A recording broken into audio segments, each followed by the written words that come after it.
This is the end of the season of love. Good morning. This is Overheard Overnight, and I'm Christopher Mark.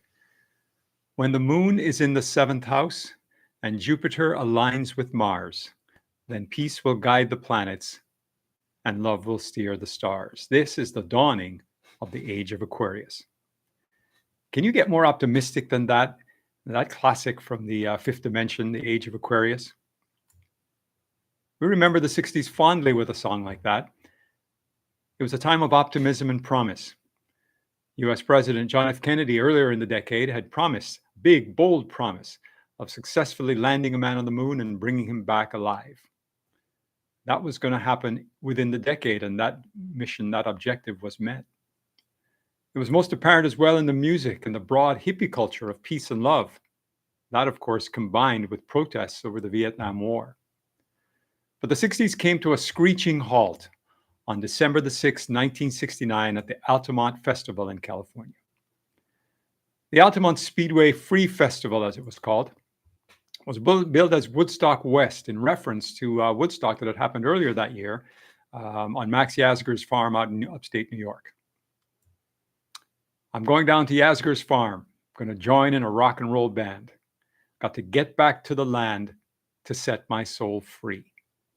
Those lyrics from the classic Woodstock by Crosby, Stills, Nash and Young really defined the event in Bethel. However, it was also their first live event, and that lineup really helped to define Woodstock.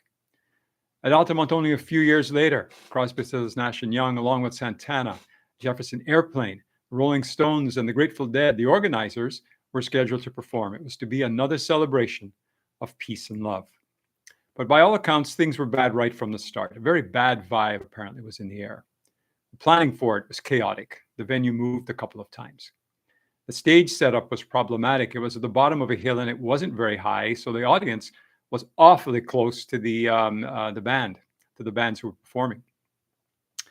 And to cap it off, the Hells Angels were brought on board to provide security. But that's when things got crazy. A young man by the name of Merritt Curly Hunter was among those who had been beaten back by the Hells Angels as he had tried to get closer to the stage. He took it badly, left, went away, came back with a pistol. He's looking for revenge. He did not like the bad treatment he had received. In the ensuing melee, unfortunately, he was killed. And figuratively and in reality, the 60s died that day. It's best captured in the opening lyrics from the Rolling Stones song, Gimme Shelter. A storm is threatening my very life today. If I don't get some shelter, I'm going to fade away. Altamont symbolized the breakdown of the love and the peace idealism of the 1960s and the potential dangers of large, poorly planned gatherings. It is remembered today as a tragic and violent event that had a profound impact on the history of rock music festivals and the cultural perception of the 1960s. It ushered in the 1970s, and that was a decade marked with significant cultural movements, shifts in fashion, in music, pivotal moments in civil rights as well, feminism, environmental issues. The 70s, though, was also a decade of economic turmoil, uncertainty. It was a complex and transformative period in history. We're going to dive into that. These lyrics from the Canadian band, the original cast, you've heard the song One Tin Soldier, speak to the boiling up of 1970s culture.